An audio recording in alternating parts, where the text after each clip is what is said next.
ब्रह्मांड एक ऐसी जगह जिसके न आगे कुछ है और न ही पीछे।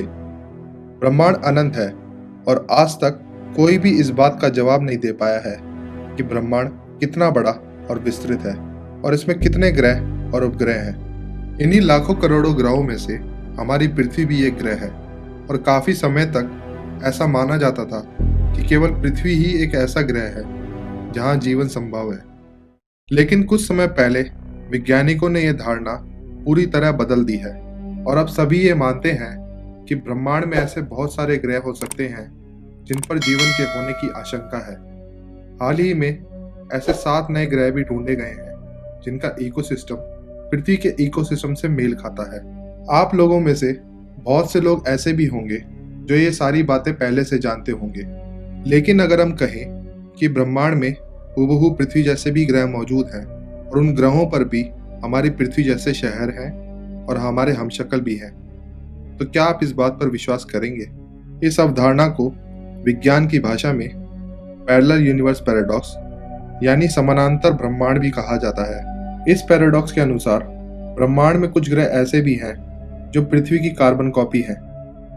आज का हमारा यह एपिसोड ऐसी ही एक घटना से आपको रूबरू कराएगा जिनमें पैरेलल यूनिवर्स से आए व्यक्तियों के होने के सबूत मिलते हैं। तो चलिए दोस्तों शुरू करते हैं। सन 1954 हनेडा एयरपोर्ट जापान पर वह एक सामान्य दिन था।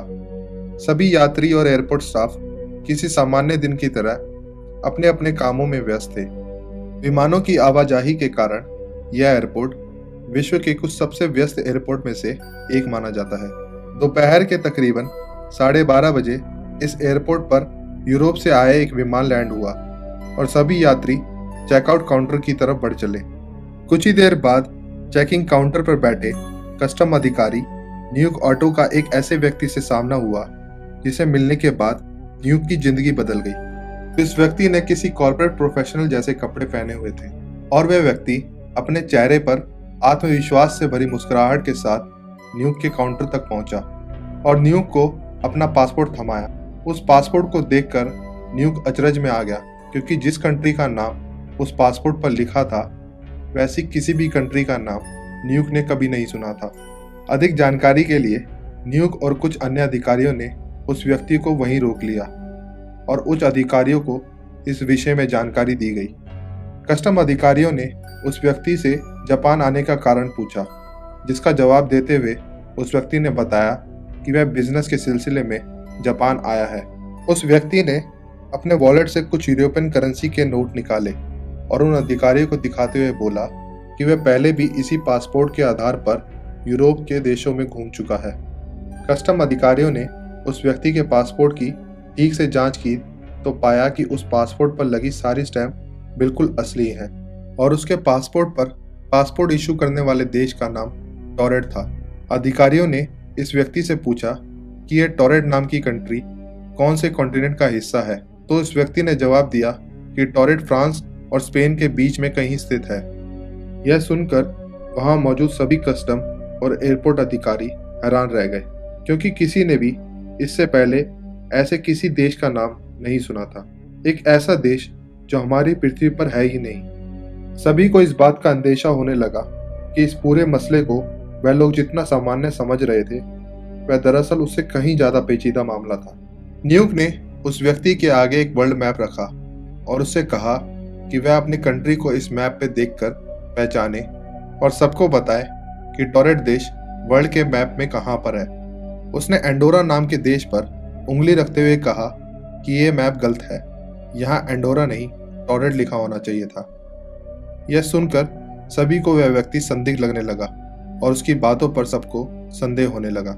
आखिर ऐसा कैसे हो सकता था कि कोई इंसान खुद को एक ऐसे देश का वासी बता रहा था जो देश इस दुनिया में है ही नहीं, और यही नहीं उस व्यक्ति के पास उस देश का visa, passport, identity proof, employ ID जैसे सबूत थे जो उस व्यक्ति की बातों को झुटला नहीं सकते थे। अधिकारियों ने उस व्यक्ति से उस कंपनी का नाम पूछा जहां वो जा रहा था, लेकिन जिस कंपनी का नाम उस व्यक्ति ने बताया था उस कंपनी ने उस व्यक्ति को पहचानने से साफ इनकार कर दिया। उनका कहना था कि उन्होंने ऐसे किसी भी व्यक्ति को कोई अपॉइंटमेंट नहीं दी थी और जब उस व्यक्ति के बताए होटल मैनेजमेंट से बात की गई तो उन लोगों ने भी यही कहा कि उनके पास उस व्यक्ति की कोई प्री बुकिंग नहीं थी। उस व्यक्ति ने अधिकारियों का शक दूर करने के लिए उस होटल की बुकिंग स्लिप, उस कंपनी से मिला अपॉइंटमेंट लेटर और अपने बैंक की चेकबुक दिखाई। ये सारे सबूत देखकर सभी अधिकारी सख्ते में आ गए। उन लोगों को अपनी आंखों पर विश्वास नहीं हो रहा था। कुछ जांचकर्ताओं ने अंदेशा जताया कि शायद ये कोई बेहद शातिर चोर या कोई बहरूपिया है जो सबको गुमराह करने की कोशिश कर रहा है, और उस व्यक्ति को पुलिस ने अपनी निगरानी में रखने का फैसला किया।